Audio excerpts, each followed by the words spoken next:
Bom dia, graça e paz. Sexta-feira chegou, mais um dia falando de coisas boas. E hoje vamos falar sobre a terceira disciplina do nosso combo completo, que é o jejum, né? E eu acho que ele é o mais mal entendido e o mais negligenciado, que não se fala tanto, né, na vida do cristão. Por que, né, será? Talvez por falta de entendimento, né? E aí eu começo com uma pergunta novamente, né? Você já jejuou, né? Se sim, com frequência, né? Se não, é por falta de entendimento do que é o jejum bíblico. Né? Eu tive acesso a uma enquete com mulheres de um estudo que eu tenho e o resultado foi que 76% das mulheres nunca fizeram jejum, 25% das nossas igrejas não adotam o jejum como prática, 44% entendem a importância, mas ainda assim não praticam. E 37% nunca estudaram e não entendem por que deveriam praticá-lo. E apenas 19% das mulheres entendem e praticam o jejum. Né? E por que jejuar? Né? Nós deveríamos jejuar, porque é o que Cristo espera de nós. Né? Em Mateus 6, do 16 ao 18, diz, né? Quando jejuardes, não vos mostreis contristados como os hipócritas, porque desfiguram o rosto com o fim de parecer aos homens que jejuam. Em verdade vos digo que eles já receberam a recompensa.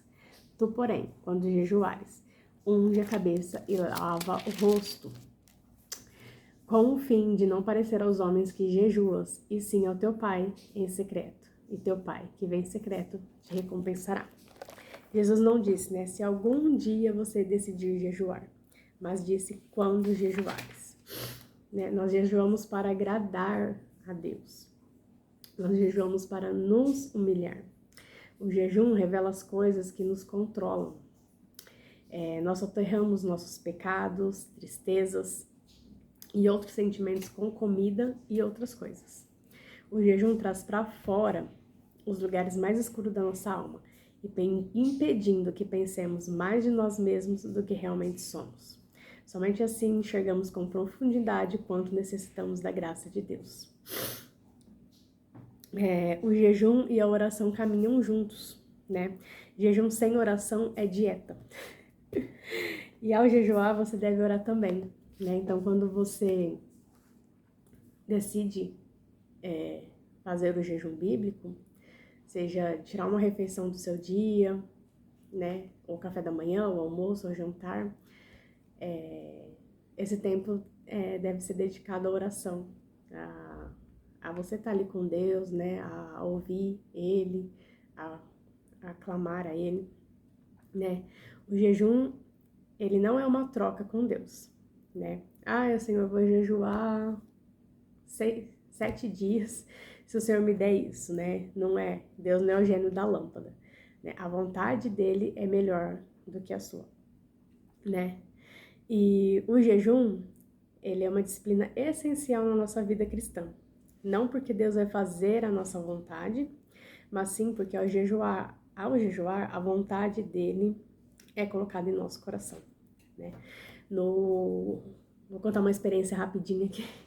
No começo do ano eu fiz o jejum de Daniel e foi transformador na minha vida, né? Não porque eu tive as respostas de Deus depois, mas porque o jejum me fez focar em Deus e tirar os olhos de mim.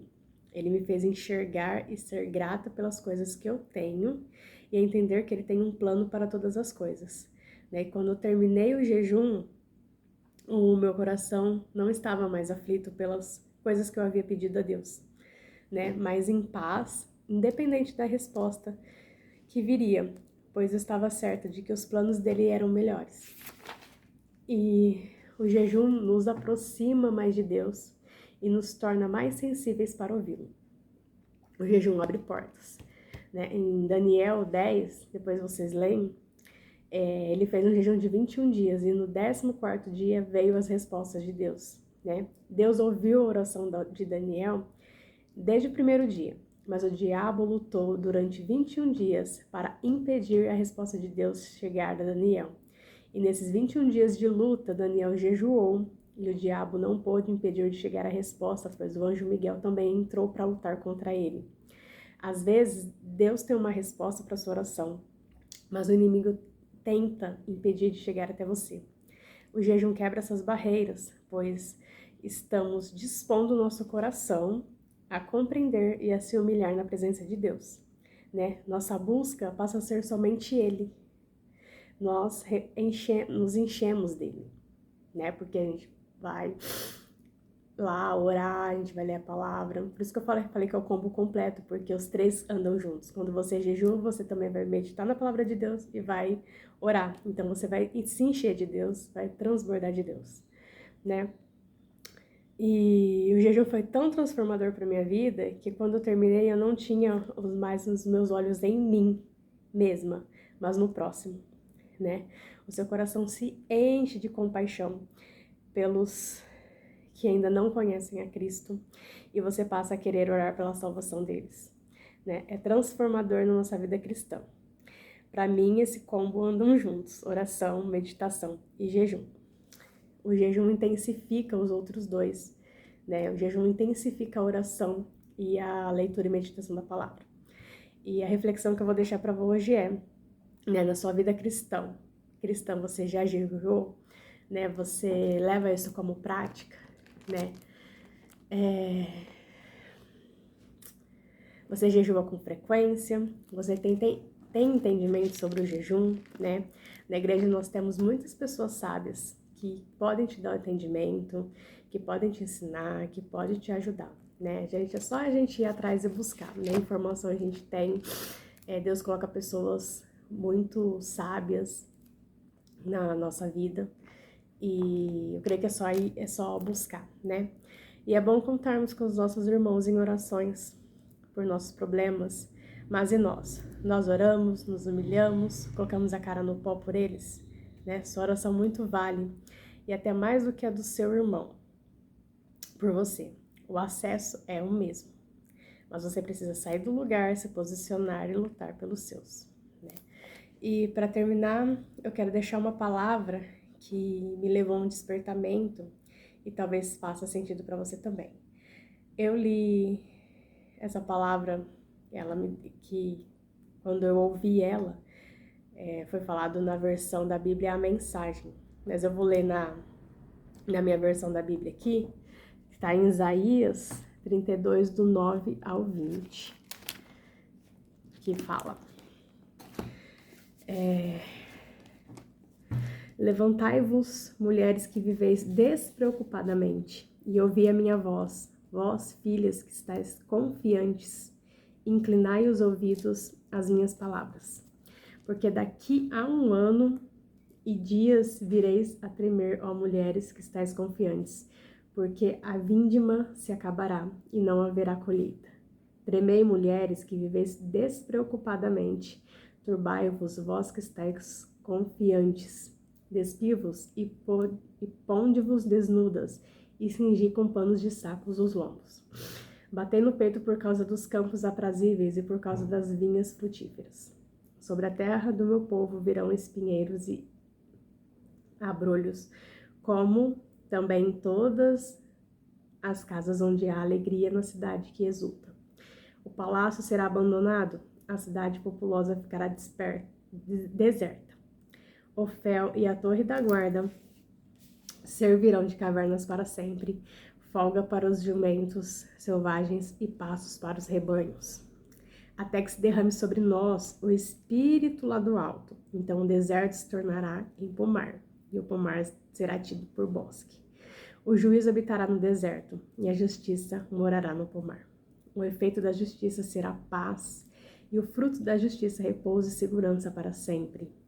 O meu povo habitará em moradas de paz, em moradas bem seguras em lugares quietos e tranquilos.